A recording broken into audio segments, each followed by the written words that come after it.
तो जो basic understanding चाहिए हम बस उतना ही कवर्स करेंगे ताकि तुम लोग जो प्रॉम्प्ट लिख पाओ वो बेटर हो पाए। वो लोग सर डायरेक्ट प्रॉम्प्ट ही सीख लेते हैं, ये बेसिक अंडरस्टैंडिंग नीड है क्या? कोडिंग का हमें नॉलेज होना ज़रूरी है क्या? देखो थोड़ा सा फ़र्क होना चाहिए। अगर तुम्हें अभी हम दे दे प्रॉम्प्ट लिखने, ऐसा नहीं है कि तुम प्रॉम्प्ट लिख के काम नहीं कर सकते हो, कर दोगे। बट अगर तुम्हें कोड्स का अंडरस्टैंडिंग होगा तब प्रॉम्प्ट्स लिखोगे, और तब जो प्रॉम्प्ट्स लिखोगे या तब जो इशू फिक्स करोगे उसमें, और विदाउट नॉलेज जो इशू फिक्स करोगे, दोनों में डिफरेंस होने वाला है। तो हम पहले कोडिंग्स का नॉलेज लेते हैं, कोडिंग्स को समझते हैं, देन उसके बाद प्रॉम्प्ट भी लिखेंगे। कभी कभी प्रॉम्प्ट से संभलते नहीं रहता है, प्रॉम्प्ट से इशू फिक्स नहीं होते रहता है, तो प्रॉपर मुझे बताना पड़ता है कि यहाँ पे जाके वो ठीक करो, यानी तो मैनुअली करना पड़ता है। तो उस केस में हमें कोडिंग की नीड होती है। वैसे तो 90% 95% इशू हम प्रॉम्प्ट से ही फिक्स कर लेते हैं। इन केस मुझे अगर देखना पड़े तो उसके लिए कोड समझ में आना चाहिए। डेवलपर्स हो और जो नॉर्मल इंजीनियर है जैसे प्रॉम्प्ट इंजीनियर, उसमें थोड़ा सा डिफरेंस होना चाहिए, तो इसलिए हम लोग पढ़ रहे थे। कुछ टैग्स हम लोग कल ऑलरेडी पढ़ चुके हैं, आज कुछ टैग्स पढ़ेंगे। 2-3 टैग्स है जो इम्पोर्टेंट है, उन सभी टैग्स को हम कवर करेंगे। जैसे फॉर्म टैग बहुत इंपॉर्टेंट होता है, फॉर्म टैग को कवर्स कर लेंगे। टेबल टैग है, इसमें टेबल टैग को कवर्स कर लेंगे, वो भी इम्पोर्टेंट है।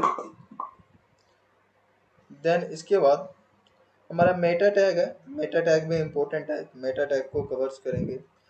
देन सिमेट्रिक असिमेट्रिक टैग है, ये भी इम्पोर्टेंट है।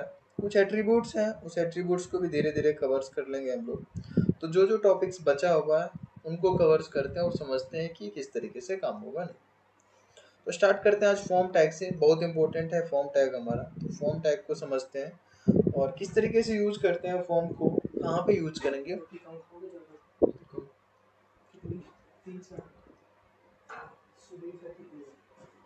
ठीक है, तो एक नया फाइल बना लेते हैं ताकि कंफ्यूजन ना हो। बाद में हम ये जो फोल्डर्स है ये शेयर कर देंगे गिटहब पे, जब गिटहब पढ़ेंगे तो एक्सेस कर लेना वहाँ पे।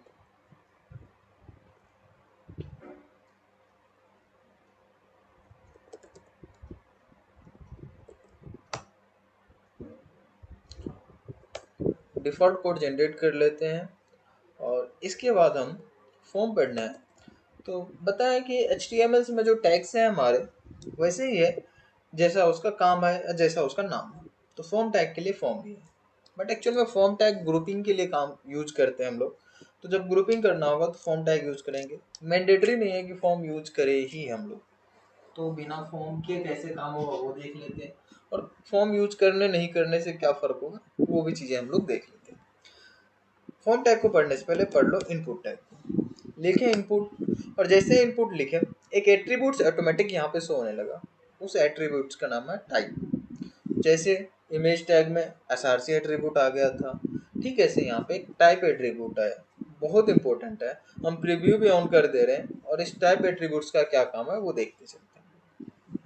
जैसे हम इनपुट टैग लिखे तो तुम देखोगे कि एक इनपुट बॉक्स बन चुका है हमारे फॉर्म पे, या हमारे वेब पेज में इनपुट बॉक्स बन चुका है जहाँ पे हम कुछ लिखना अगर चाहे तो लिख सकते हैं।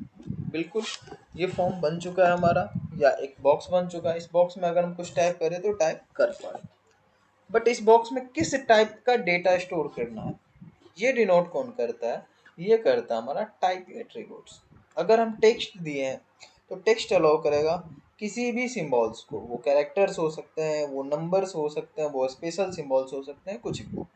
लेकिन अगर हम यहाँ पे लिख दें कि नहीं मुझे तो नंबर चाहिए था, तो अब ये सिर्फ और सिर्फ नंबर्स को अलाउ करेगा। नंबर लिख रहे हैं तो अलाउ करेगा। अगर हम कोई कैरेक्टर्स पे प्रेस करेंगे तो नहीं। वॉइस आ रहा होगा तो कीबोर्ड्स प्रेस कर रहे हैं बार बार, बट हम नंबर्स वहाँ पे नहीं शो कर रहे या कैरेक्टर्स को वहाँ पे शो नहीं कर रहे। देखो, बिकॉज ये सिर्फ नंबर्स को अलाउ कर रहा है, कैरेक्टर्स को अलाउ नहीं कर रहा, स्पेशल सिंबल्स को भी अलाउ नहीं करेगा। ठीक है, ठीक है। ऐसे सपोज करो मुझे ईमेल ही स्टोर करना था, तो ईमेल अगर हम लिख देते तो इसमें सिर्फ और सिर्फ हम ईमेल एक्सेप्ट कर पाते हैं। क्या मतलब है इसका? ये वैलिडेट करता है @gmail.com या फिर कोई ऑर्गेनाइजेशन का नाम लिखे हैं कि नहीं लिखे। तो यहाँ पर हम ईमेल लिख पाते हैं हम लोग। ठीक है, नॉर्मली कैरेक्टर्स ईमेल में अलाउ होता है तो वो अलाउड हो जाएगा, लेकिन @gmail.com नहीं लिखेंगे तो ये अलाउ नहीं करेगा कि नहीं नहीं ये ईमेल वैलिड नहीं है, वैलिड ईमेल चाहिए। नेम ले सकते थे, टेक्स्ट में ईमेल ले लिए, इनपुट ले लेते हैं फिर से एक बार, सपोज नेम होता तो नेम ले लिए यहाँ पे, और कोई इनपुट बॉक्स लेना है तो वो भी ले लेते हैं फिर से, और मुझे सपोज करो डेट ऑफ बर्थ लेना था यहाँ पे, तो डेट ले लेते हैं यहाँ पे डेट ऑफ बर्थ के लिए। तो डेट सेलेक्ट करने का वहाँ पे ऑप्शन आ जाएगा कि हम लोग डेट सेलेक्ट कर लेते हैं, जैसे क्लिक करेंगे तो डेट का ऑप्शन यहाँ पे आ जाएगा। ठीक है, नेक्स्ट अगर मुझे टाइम सेलेक्ट करना है तो इनपुट बॉक्स फिर से लेंगे, और इनपुट बॉक्स में हम सेलेक्ट कर लेंगे कि टाइप हमारा क्या है। बहुत सारे टाइप्स हैं तो हम एक एक करके सब नहीं बता रहे हैं, देख लेते हैं कौन कौन सा इंपॉर्टेंट है, तुम लोग बस इसको सबको यूज कर लेना। जैसे मुझे चेक बॉक्स बनाना होता कि सिलेक्ट करो नहीं करो, जैसे हम लोग एमसीक्यू क्वेश्चंस में देखते हैं मल्टीपल्स क्वेश्चंस सेलेक्ट करने होते हैं, मल्टीपल्स आंसर, तो उसमें चेक बॉक्स दे देते हैं। या नहीं तो हम लोग फेवरेट सब्जेक्ट अगर देना चाहते हैं ऑप्शंस, तो वहाँ पे हम लोग चेक बॉक्स दे देते हैं। तो चेक बॉक्स जैसे देंगे चेक बॉक्स बना देगा, उसको सिलेक्ट कर सकते हैं, चेक या अनचेक कर सकते हैं। ठीक इसी प्रकार से एक आ जाता है हमारा रेडियो बटन, इनपुट टाइप कर देंगे। रेडियो बटन कैसा होता है, वो जो गोल सा आ जाएगा रेडियो बटन, सेलेक्ट करेंगे अनसेलेक्ट करेंगे, जैसे जेंडर सेलेक्ट करना होता है तो वहाँ पे ये आ जाता है। हो सकता है कि हमारे पास दो रेडियो बटन हो, फिर से हम रेडियो बटन बना लेते हैं, दो रेडियो बटन बना दिए। थोड़ा सा और बेटर बनाना चाहते हैं तो हम क्या चाहते हैं, यहाँ पे नेम भी हो तो बेटर रहेगा, यहाँ ईमेल ले रहे थे तो ईमेल लिख दे तो बेटर रहेगा। और बी आर टैग का यूज करके हम नीचे उतर जा रहे हैं लाइन ब्रेक करने के लिए, बी आर टैग नीचे उतर गया। ठीक है, ऐसे डेट ऑफ बर्थ है तो हम लिख दिए यहाँ पे DOB, और फिर से यहाँ पे बी आर टैग यूज कर रहे हैं, नीचे उतर गया। थोड़ा सही लग रहा है, पता चल रहा है कि क्या करना है नहीं करना। ऐसे ही सपोज करो यहाँ पे हम लिखना चाह रहे थे कि जो मेरा फेवरेट सब्जेक्ट है वो कौन कौन सा है, तो सपोज करो यहाँ पे फेवरेट लैंग्वेज दे देते हैं, पाइथन दे देते हैं, जावा दे देते हैं, एंड एक और ले लेते हैं हम यहाँ से जावास्क्रिप्ट, बिकॉज जावास्क्रिप्ट पढ़ने वाले हैं तो इसको भी ले लेते हैं। तो यहाँ पे फिर से इनपुट बॉक्स चेक बॉक्स दे देंगे, यहाँ पे भी इनपुट बॉक्स चेक बॉक्स दे देते हैं, ये तीनों आ चुका है। एक ही लाइन में रहने देते हैं, देन यहाँ से हम बी आर टैग फिर से लेते हैं, नीचे उतरते हैं और यहाँ पे दे देते हैं जेंडर। फॉर्म इसी तरीके से हम बना देंगे, जेंडर के बाद नीचे उतरना था बी आर टैग दे देंगे, और इस इनपुट के आगे लिख देते हैं मेल, और यहाँ पे फीमेल। फॉर्म हम लोग बना दिए, सब सही है, बस एक प्रॉब्लम है जो हमें पसंद नहीं आ रहा है। यहाँ पे बी आर टैग लिख के फिर से नीचे उतर जाते हैं। अगर सबमिट बटन देना है तो हम इनपुट टाइप में ही लेते हैं, चाहे तो यहाँ से भी बटन टाइप सबमिट कर दोगे तो सबमिट बटन बन जाएगा, या नहीं तो रिसेट बटन कर दो तो रिसेट बटन बन जाएगा। या टाइप में हम लोग क्या कर सकते हैं, यहाँ पे डायरेक्ट बटन भी ले सकते थे। यहाँ पे क्या कर सकते थे, बटन ले लेते हैं, बटन में जो लिखना था यहाँ पे लिख देते हैं, रिसेट लिखना था तो रिसेट लिख देते हैं, और फिर इस बटन में एक एट्रीब्यूट आता है टाइप, टाइप में लिख देते हैं कि रिसेट। दोनों तरीके से बटन बना सकते हैं, कोई दिक्कत नहीं, दोनों वैलिड है। तो हम इनपुट बॉक्स में ही सबमिट कर दिए थे, सही लग रहा था, थोड़ा कम में हो गया था, या नहीं तो बटन लिखते फिर बटन में भी हम टाइप बता देते तो काम हो जाता। हम इस तरीके से फॉर्म बना सकते हैं। एक प्रॉब्लम है इसमें क्या, कि जब हम मेल सेलेक्ट कर रहे हैं तो उस टाइम फीमेल सेलेक्ट नहीं होना चाहिए। अरे कोई एक ही जेंडर होगा, दोनों तो नहीं हो सकता है, इसको कैसे हैंडल करें हम? तो इसको हैंडल करने का जो तरीका है हमारा यहाँ पे, क्या तरीका है कि बोला अगर आपके पास मल्टीपल्स रेडियो बटन्स है, रेडियो बटन कैसा दिखेगा, गोल सा है, इसको रेडियो बटन्स बोलेंगे। अगर हमारे पास मल्टीपल्स रेडियो बटन है तो मल्टीपल्स रेडियो बटन के केस में अगर दोनों में से कोई एक ही सिलेक्ट करना है तो उन दोनों का नेम कॉमन रख दो। अगर इन दोनों का नेम अगर हम कॉमन रख देते हैं, जैसे सपोज करो नेम दे दिए जेंडर, तो ये नेम एट्रीब्यूट्स क्या करेगा, इन दोनों को कॉमन कर देगा कि एक ही बताएगा, और इनमें से कोई एक ही सिलेक्ट करना होगा। तो हम इसका नाम दे दिए कि हम जेंडर सेलेक्ट कर रहे थे, इसलिए इन दोनों का कॉमन नाम दे दिए जेंडर। नेम क्या है, एक एट्रीब्यूट्स है जो किसी भी टैग का नेम डिफाइन कर देगा, तो नेम डिफाइन कर दिया। और जब हम अब सेलेक्ट करेंगे तो एट ए टाइम पे कोई एक ही सिलेक्ट होगा, देखोगे दूसरा स्विच हो जाएगा जैसे हम किसी को सिलेक्ट करेंगे। तो इसको बोलते हैं बटन ग्रुप, बटन ग्रुप्स में डिवाइड कर दिए। अब अगर हमारे पास चार होता तो चार में से कोई एक ही ऑप्शन सेलेक्ट कर पाते एट ए टाइम पे। करना क्या होगा, उसका नाम कॉमन रखना होगा, चार क्या 10 हम रेडियो बटन दिए तो उनका नाम कॉमन रख देते, उनमें से कोई एक सेलेक्ट होता। ठीक है, अभी सब बता दिए। बट सबमिट करेंगे तो सबमिट करने के बाद कहाँ जाना चाहिए, हम तो इसको कुछ बताया ही नहीं। सबमिट करो तो जाओगे कहाँ, ये तो कुछ बताया ही नहीं। तो सबमिट करे तो कहाँ जाए नहीं जाए, तो हम क्या करते हैं, जो मेरा पूरा फॉर्म बना, जैसे इंक्वायरी फॉर्म होता है या कोई भी वैकेंसी के लिए अप्लाई करता है तो वहाँ पे फॉर्म फिल करते हैं। तो जो फॉर्म होता है हमारा, उसमें जैसे हम सबमिट बटन पे क्लिक करें तो क्या हो एक्शंस हमारा, वो बताना होता है मुझे। तो हम चाहे तो अब जावास्क्रिप्ट का कोड लिखेंगे, जब जावास्क्रिप्ट पढ़ेंगे तो उसको कोड के थ्रू ग्रुपिंग कर सकते हैं। बट उससे आसान तरीका क्या किया कि इन सबको हम फॉर्म बोल देते हैं और एक फॉर्म टैग दे देते हैं। उस फॉर्म टैग में हम एक्शन दे देंगे कि कहाँ जाना है, करना क्या है। फिलहाल तो हमें नहीं पता कहाँ जाना है, क्या करना है, तो हम क्या करते हैं, हैश कर देते हैं। बाय डिफॉल्ट ऑटो सबमिट हो जाता है सेम पेज पे, और लास्ट में हम इस फॉर्म को क्लोज कर देते हैं, जैसा ओपनिंग और क्लोजिंग टैग। हम ये कर दिए तो इस फॉर्म के अंदर में आ गए। अब जैसे हम सबमिट करेंगे तो ये फॉर्म सबमिट हो जाएगा, और हम बताए थे बाय डिफॉल्ट कि सेम पेज पे रहना, तो उसी पेज पे ये रह गया। अगर हम किसी और पेज पे बोलते, जैसे हमारे पास कल एक अबाउट पेज था, मान लो हम बोलते कि सबमिट होने के बाद उस पेज पे चले जाना, तो जैसे ही सबमिट करेंगे उस पेज पे ये पहुंच जाएगा। जब हम लोग बैकएंड्स करेंगे, जैसे इसका हम नोड पढ़ेंगे या एक्सप्रेस जेएस पढ़ेंगे, तो इसी डेटा को हम नोड से कैचअप कर लेंगे। अगर कोई दूसरा लैंग्वेज पढ़ेगा तो वहाँ पे भी कैचअप कर लेते हैं, हम एक्शंस में बता देते हैं कि कहाँ पे जाना है। फिलहाल हम लोग सिर्फ फ्रंट एंड पार्ट में है, तो हम कहीं नहीं इसको भेज रहे हैं, बोल रहे कि अभी तुम इस पेज पे चले जाना। बट हम सोच रहे थे क्या कि जो डेटा यहाँ पे लिख रहे हैं ना, वो थोड़ा वैलिडेशंस भी हो। अरे एटलीस्ट नाम तो कोई भरे, बिना भरे नहीं सबमिट कर दे। तो हम कुछ को मैंडेटरी करना चाहते हैं, तो कुछ को ऑप्शनल रखना चाहते हैं। जैसे सपोज करो उसका डेट ऑफ बर्थ ऑप्शनल रख देते, नहीं भी डाल सकता, बट नेम और ईमेल हम मैंडेटरी रखना चाहते हैं। होम में इस तरीके से करते हैं। तो उस केस में हम लेके आते हैं एडिशनल इन्फॉर्मेशन। अब मुझे ये एडिशनली लगाना है, मैंडेटरी तो नहीं था, हो सकता है किसी में लगाए किसी में नहीं। तो एडिशनल इन्फॉर्मेशन जब भी हम ऐड करते हैं तो एट्रीब्यूट्स के थ्रू करते हैं। तो एक एट्रीब्यूट्स है, उसका नाम है रिक्वायर्ड। जैसे ही हम किसी टैग्स में रिक्वायर्ड एट्रीब्यूट्स को लगाएंगे, क्या हुआ,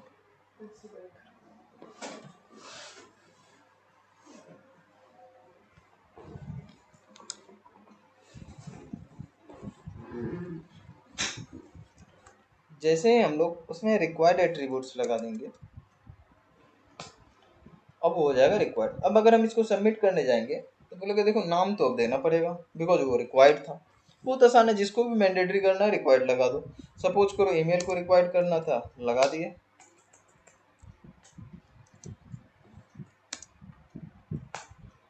सबमिट किए, बोलेगा देखो पहले नाम बताए थे तो नाम तो देना पड़ेगा, और जैसे हम नेम दिए फिर सबमिट किया, बोला ईमेल भी देना पड़ेगा। बोला अच्छा ठीक है, लो ईमेल भी दे दिए।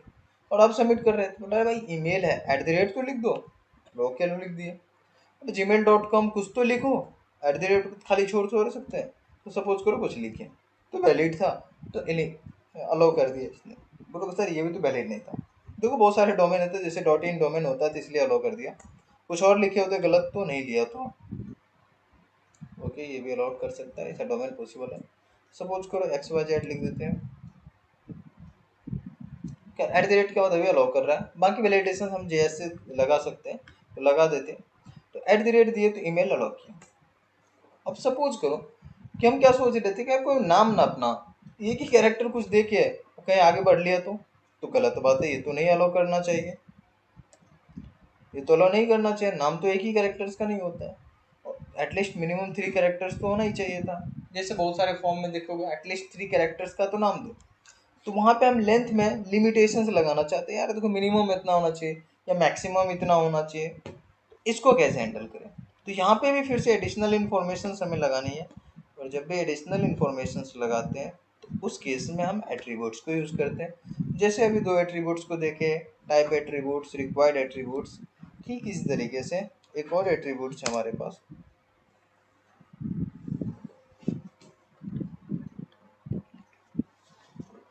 उसका नाम है मिन लेंथ। लेंथ से हमें लगाना था, तो मिन लेंथ और कितना रखना है, 3 रखना है। तो अब 3 देखो अभी तो बोल रहा है मैंडेटरी है भाई, बोले ठीक है ले जाओ। बोले मिनिमम 3 है, मैक्सिमम 3 कैरेक्टर्स तो आपको देना ही पड़ेगा, और अगर 3 से कम हुआ तो नहीं चलेगा। सपोज करो 2 दिए और हम यहाँ पे ईमेल दिए कुछ भी और सबमिट किया। बोला भाई मैं मिनिमम 3 था, मिनिमम 3 था तो मेंशंस तो करना ही पड़ेगा 3। ठीक इसी प्रकार से अगर हमको मैक्सिमम लगाना होता कि हम चाहते हैं कि मैक्सिमम यहाँ पे होना चाहिए, मैक्सिमम इतना, इससे ज़्यादा ना हो, तो आई थिंक गैस कर सकते हो क्या होगा।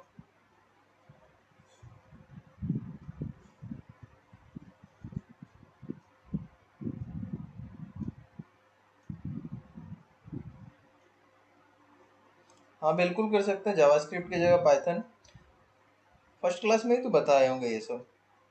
बिल्कुल सही है, मैक्स लेंथ होगा। जावास्क्रिप्ट की जगह पाइथन यूज करते हैं, जेंगो फ्रेमवर्क को यूज करते हैं बैकएंड्स करने के लिए। जावा अगर यूज करते हैं तो वहाँ पे सर्वलेट यूज करते हैं और उसके बाद स्प्रिंग बूट को यूज कर लेते हैं। वीडियो नहीं हो रहा है, वीडियो के लिए लिंक यूज किया था या क्या किया था?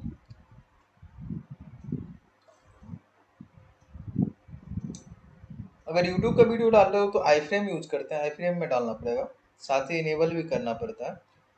अगर नॉर्मल वीडियो तो वीडियो टैग्स में कंट्रोल लगा के आ जाता है। ठीक है, पाइथन से जिसको करना है उसमें जैंगो पढ़ना होता है, जैंगो के थ्रू करोगे।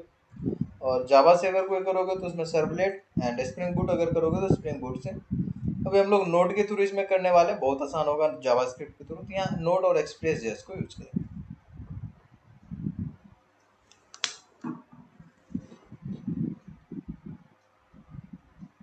तो हम लोग लगा लेते हैं यहाँ पे मैक्स लेंथ, और सपोज किया 5 दे, चलो 6 दे देते हैं। अब इसमें हम अगर इंटर करेंगे तो 6 के बाद रुक जाएगा, इसके बाद हम कितना भी प्रेस कर ले कीबोर्ड पे इंटर ही नहीं करने देगा। ओके, तो मेन लेंथ मैक्स लेंथ हम लोग समझ लिए, रिक्वायर्ड समझ लिया। इसके बाद आ जाता है, जैसे सपोज करो यहाँ पे हम कोई नंबर दे रखे, एज ले लेते हैं, मान लो एक ले लिया यहाँ पे एज। इनपुट बॉक्स टाइप में कर दो यहाँ पे नंबर, बिकॉज हम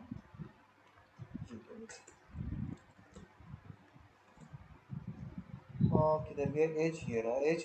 अब इसमें हम नंबर ये लॉक कर सकते हैं, नंबर हम दे दिए। और हम जैसे ही इस पर क्लिक करेंगे तो हम सोच रहे हैं कि जैसे वन, अभी बाय डिफॉल्ट 1 है तो 1 के साथ स्टेप्स जा रहा है, हम सोच रहे 5 बढ़े एक बार। तो यहाँ पे एक एट्रीब्यूट्स होता है जिसका नाम है स्टेप, दे दोगे 5। तो अब अगर हम इस पर क्लिक करेंगे ना तो 5 5 का इंक्रीमेंट्स होगा, कम करेंगे तो 5 के साथ डिक्रीमेंट्स होगा, स्टेप्स ये बताएगा। हम सोच रहे हैं कि इस नंबर वाले में मिनिमम तो 0 होना चाहिए, या एज जो है मिनिमम तो 1 होना चाहिए, 1 ईयर से कम का कहीं नहीं होना चाहिए, 0 होना चाहिए, नेगेटिव में नंबर ना दे। तो मिन से हम वो चीज़ें कर सकते हैं। और अगर एज में हम नेगेटिव नंबर देंगे तो अलाउड नहीं होगा, नेगेटिव नंबर जैसे ही देंगे और सबमिट करेंगे तो एरर दे देगा कि यार मिनिमम तो चाहिए था।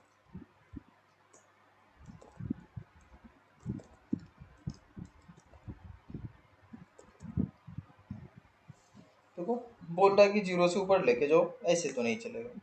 ठीक है, ऐसे ही मैक्सिमम भी हम फिक्स कर सकते हैं, मीन और मैक्स। मैक्स लेंथ हमारा लेंथ को फिक्स करेगा, मीन और मैक्स नंबर वाले पे वैलिड होगा, और मैक्सिमम नंबर्स हम कितने दे सकते हैं वो यहाँ पे बताएगा। जैसे 20 कर दिए, या मान लो एज 60 करना होता तो हम फिर उससे बड़ा नंबर दे देते, सबमिट करते तो एरर दे देता। ऊपर वाले भर लो पहले।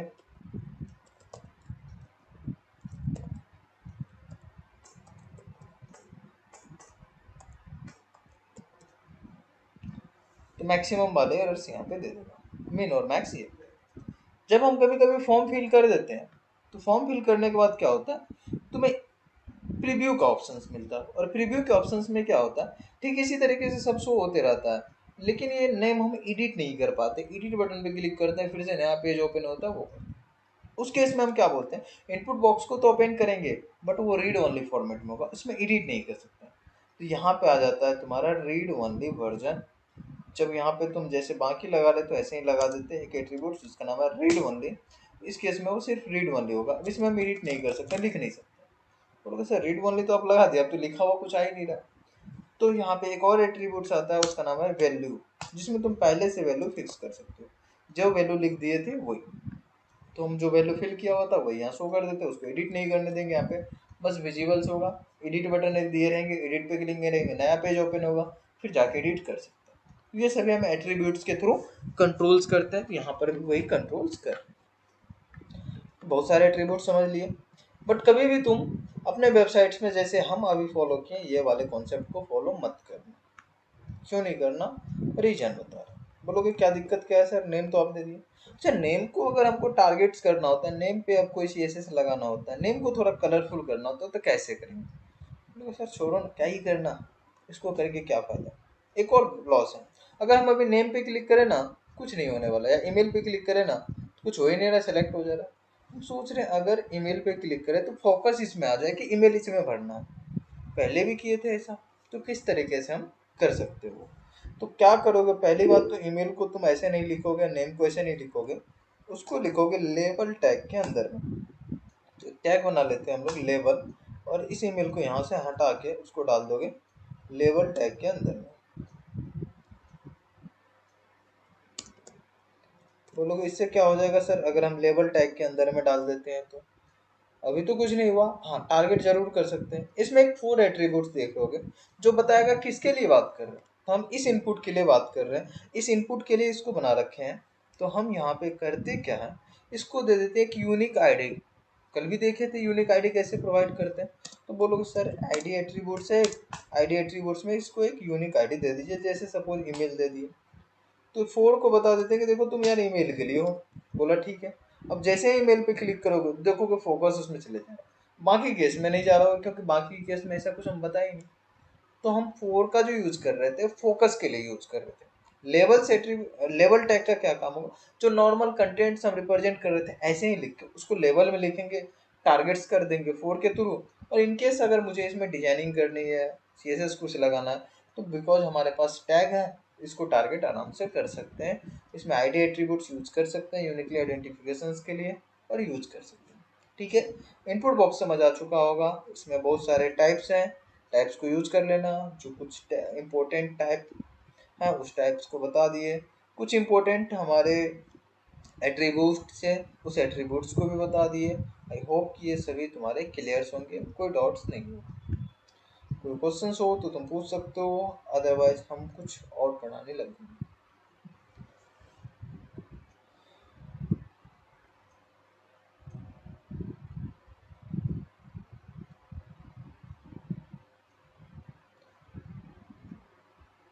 क्या क्वेश्चन है तुम्हारा, समझे नहीं, फिर से टाइप करना, कहना क्या चाहते हो। ये नेम हम दिए तो यूजर कैसे टाइप करेगा वो? देखो जब तुम फॉर्म फिल करते हो,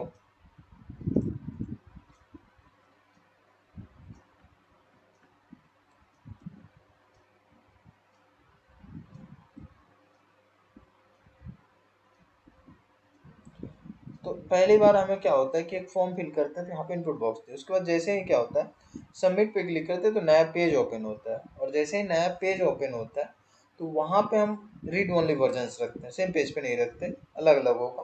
तो हम पहले डीबी में सेव करेंगे जैसे सबमिट होने के बाद, फिर जो अगला पेज एडिट का देंगे तो वहाँ पे हम रीड ओनली वर्जन्स कर देंगे, वो वैल्यू वहाँ से रीड करके यहाँ पे शो कर देंगे। एक प्लेस होल्डर बाकी रह गया, चलो प्लेस होल्डर हम यहाँ पे मेंशन कर देते हैं, जैसे यहाँ पे ईमेल दिए होते हैं, और सपोज करो हम सोचते हैं कि यार पहले से लिखा होता है ईमेल, तो प्लेस होल्डर यूज कर लोगे, इंटर योर ईमेल दे देते हैं,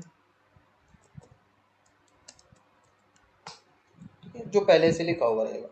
ये प्लेस होल्डर तभी छूट गया था, तो ये प्लेस होल्डर यहाँ पे लगा दें।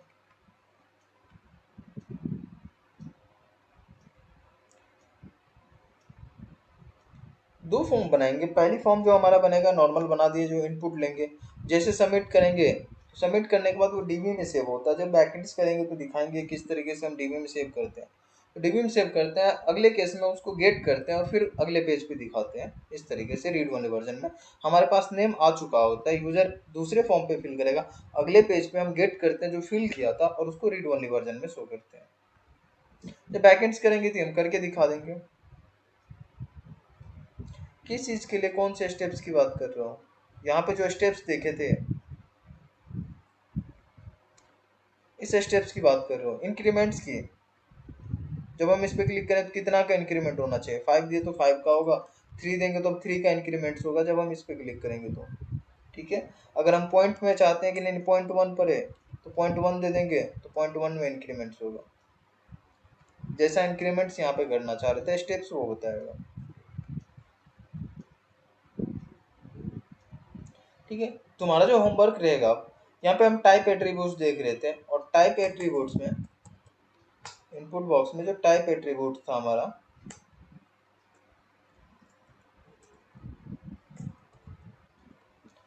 Button, check box, colours, colour pick करने के लिए कलर आ जाएगा। ठीक इसी प्रकार से रेंज आ जाएगा, जो रेंज पिक करने के लिए हम लोग यूज करते हैं, तो रेंज का ऑप्शंस मिल जाएगा, रेंज सेलेक्ट कर सकते हैं। तो जितने भी टाइप्स हैं उन सभी टाइप्स को तुम यूज कर लोगे। मंथ करेंगे तो मंथ हो जाएगा।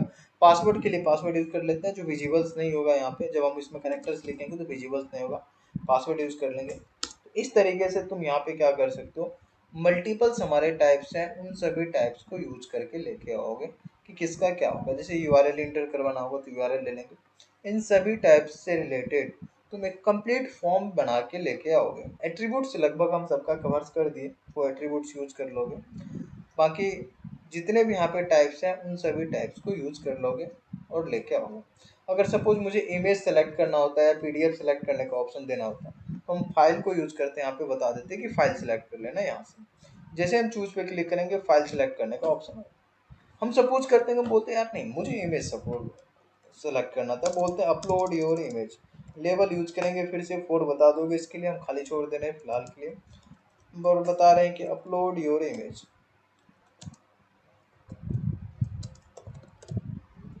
अपलोड योर इमेज, जैसे ये बताएं। अब हम इस पर क्लिक किए और ये तो इमेज भी सिलेक्ट करने दे रहा है, सारे फाइल सेलेक्ट। हम चाह रहे नहीं यार, इमेज ही सिर्फ सेलेक्ट करने देना था इसको। तो यहाँ पे फिर से आता है एडिशनल इन्फॉर्मेशन, और पता है मैं एडिशनल इन्फॉर्मेशन तो एट्रीब्यूट्स ही लगाते हैं। तो एक एट्रीब्यूट है, उस एट्रीब्यूट्स का नाम है एक्सेप्ट, लगा है। और इसमें हम बता देंगे कि देखो इमेज सेलेक्ट करना है, और स्लैश में हम बता दिए स्टार। स्टार रिप्रेजेंट करता है सभी टाइप के इमेज को। जैसे ही क्लिक करेंगे यहाँ पे आ जाएगा इमेज फाइल, और इमेज में सिर्फ सभी टाइप के इमेज को अलाउ करेगा। अगर जो इमेज होगा इसमें तो उस इमेज को हम यहाँ से सिलेक्ट कर सकते हैं।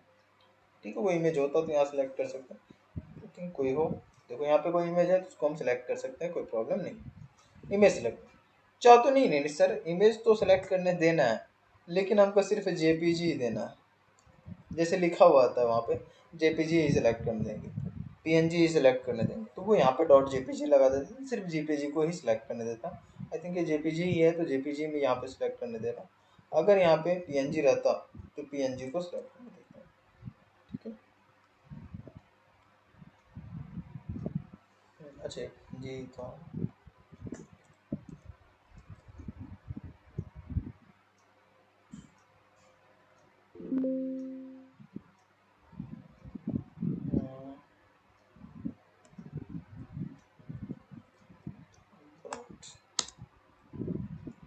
चलो फिलहाल तो स्टार ही रहने दो, इमेज ही रहेगा, क्योंकि डॉट लगा रहे हैं तो ये ऑल फाइल हो जा रहा है तो प्रॉब्लम्स कर रहे हैं।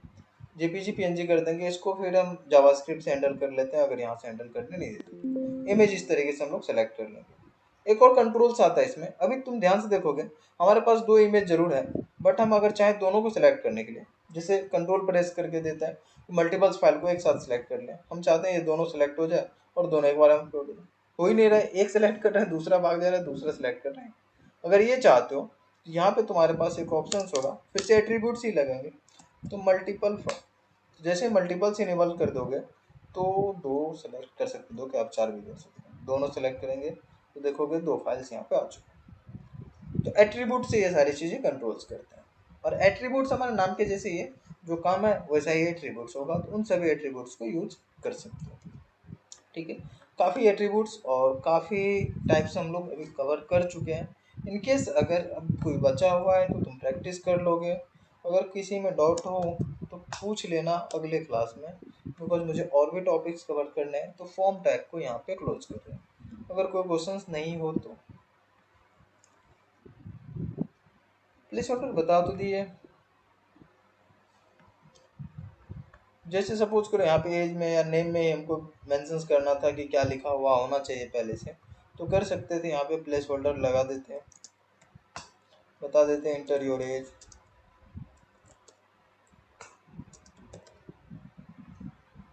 यहाँ पे वो आ जाता। इसमें हम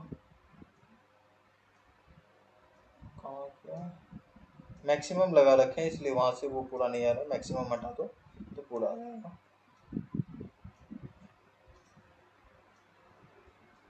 ठीक है, फॉर्म टैग क्लोज करें, आगे बढ़े। फॉर्म टैग पे प्रैक्टिस कर लेना। तो क्वेश्चंस किसी को फॉर्म टैग से रिलेटेड समझ आ गया?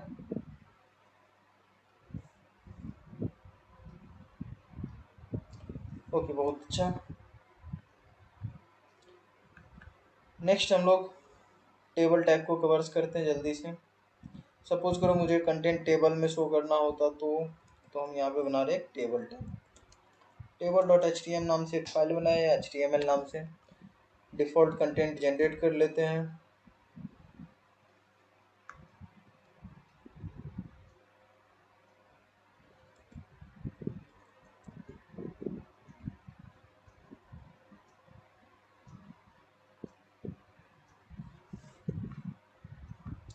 अब यहाँ पे सपोज करो हमें टेबल बनाना था, तो टेबल किस तरीके से हम बनाएंगे, नहीं बनाएंगे। तो टेबल अगर बनाना है तो सिंपल सी है, टेबल टैग यूज करो, लिखिए टेबल।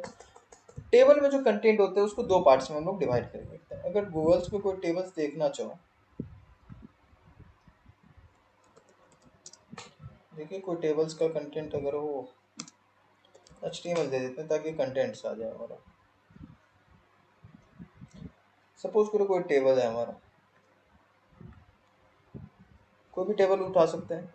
स्टूडेंट का डिटेल है तो रो और कॉलम्स में हमारा डेटा रहता है इस तरीके से।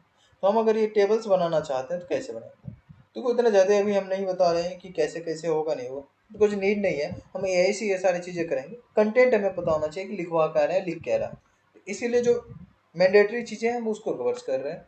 बार बार इस चीज़ पर फोकस करना है कि हम डीप में नहीं जा रहे हैं HTML का। किसी को डीप में जाना होगा तो मेरा ऑलरेडी यूट्यूब पे वीडियो होगा जो 4-5 घंटे का वीडियो होगा। HTML कंप्लीट HTML को डिटेल में पढ़े हुए हैं, एक एक टैग एक एक एट्रीब्यूट्स को डिस्कस किए वहाँ पे। अप्रॉक्सीमेटली 5-6 घंटे का क्लासेस होगा, जो भी होगा देख लेना सर्च करके, और अपलोडेड है वहाँ पे, देखोगे पूरे डिटेल्स में एक एक एट्रीब्यूट्स को कवर्स किए हैं।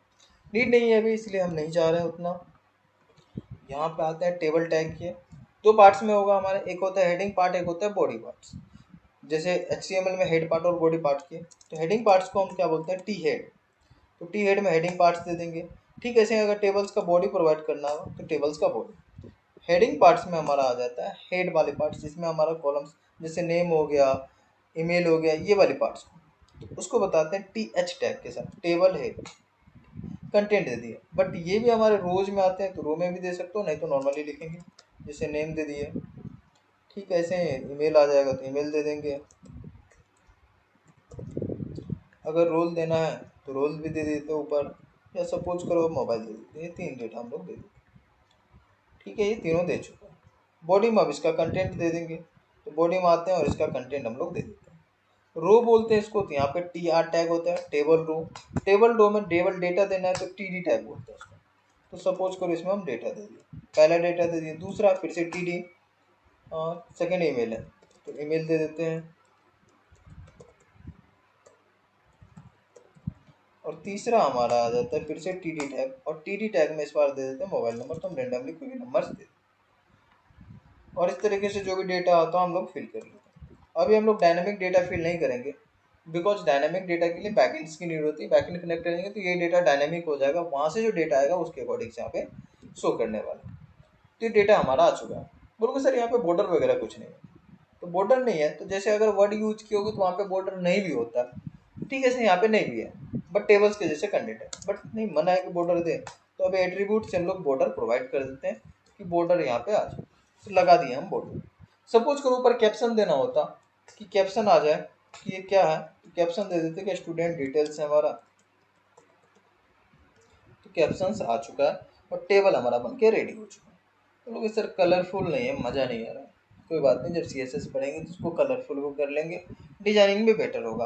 बॉर्डर्स के भी डिज़ाइन हम अपने अकॉर्डिंग कस्टमाइज कर सकते हैं, कलर्स कस्टमाइज कर सकते हैं, जैसा चाहे वैसा फ़ॉन्ट रख सकते हैं, वो सारी चीज़ें करेंगे जब CSS आएगा। फिलहाल हमारा टेबल रेडी हो चुका है। टेबल्स के जो इम्पोर्टेंट टैग्स हैं हमारे, उसके नाम से ही है, टेबल में होता क्या है उसके अकॉर्डिंग उसके टैग्स हैं, आराम से इसको याद रख सकते हैं।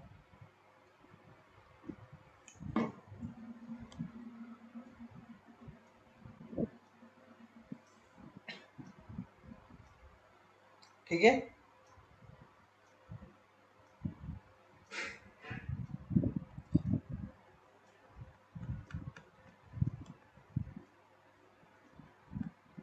टेबल टैग के बाद एक और इम्पोर्टेंट चीज़ तुम्हें समझना होगा।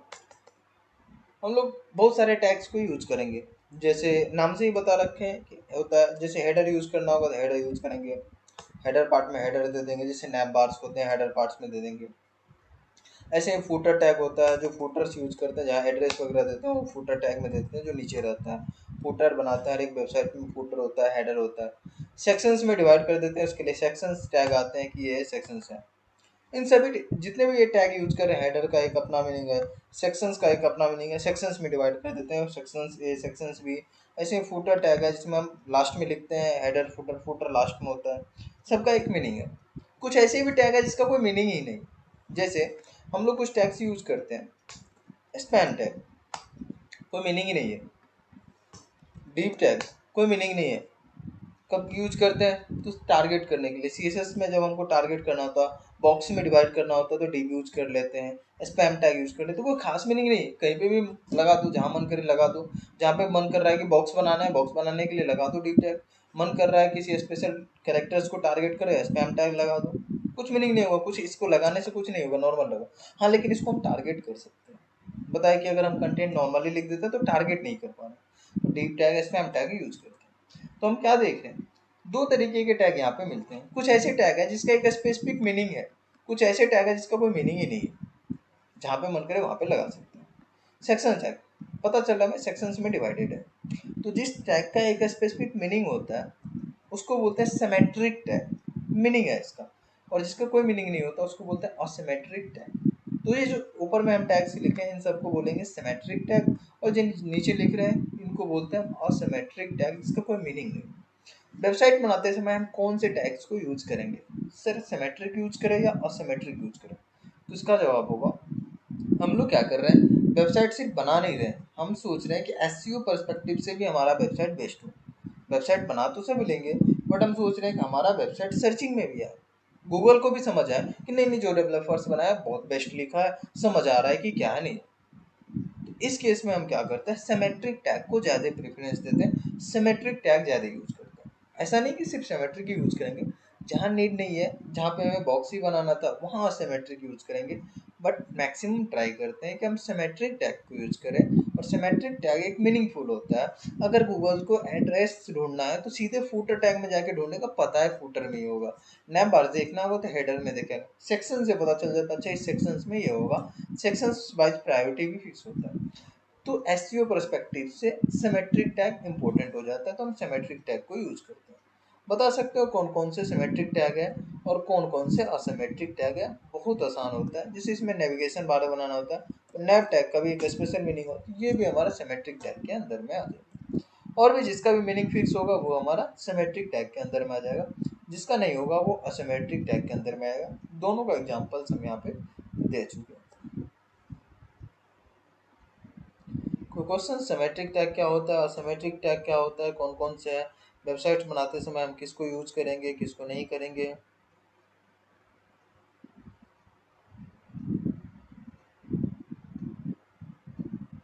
नहीं है?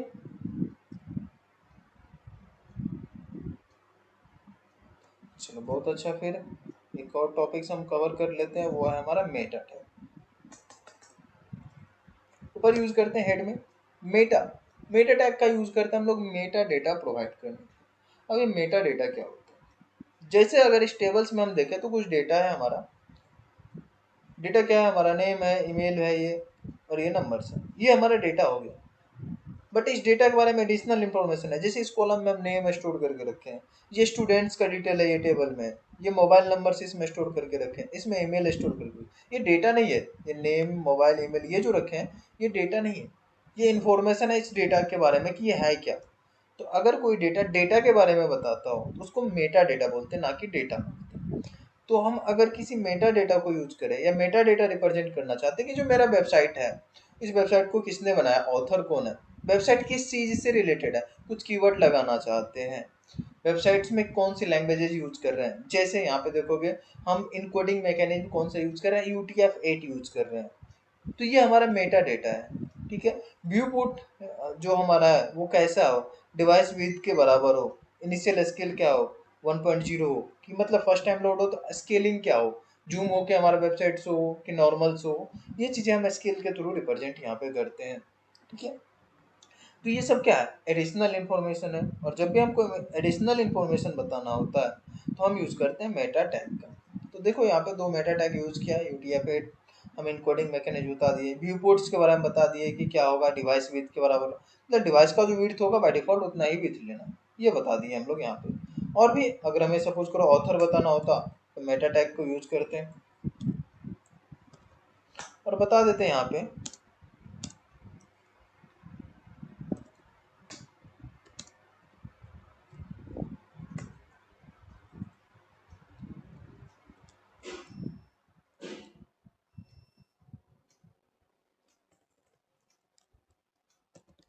नेम में ऑथर।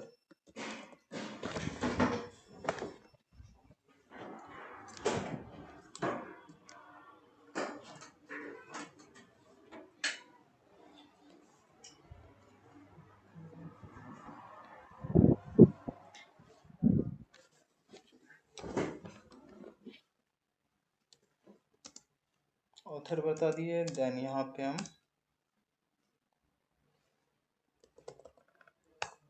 कंटेंट में दे देते हैं डेटा।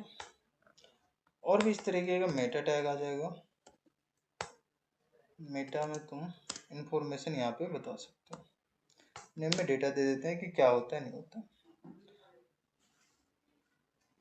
अबाउट दे सकते हैं। ऐसे ही यहाँ पे आ जाएगा तुम्हारा कीवर्ड्स,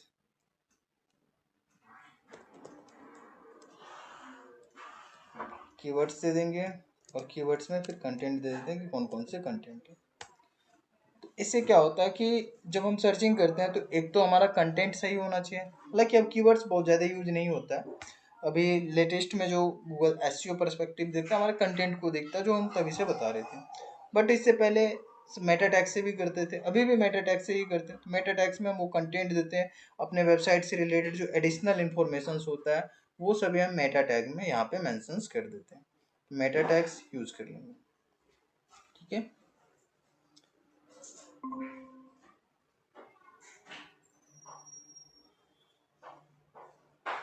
कोई क्वेश्चंस किसी को?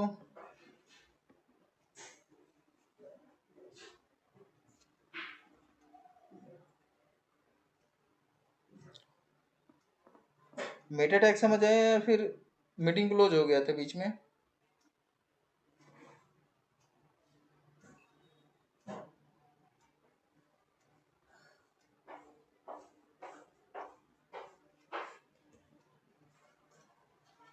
मेटा टैग क्लियर है? नो सर, क्या समझो इसमें, क्लियर है या नहीं है?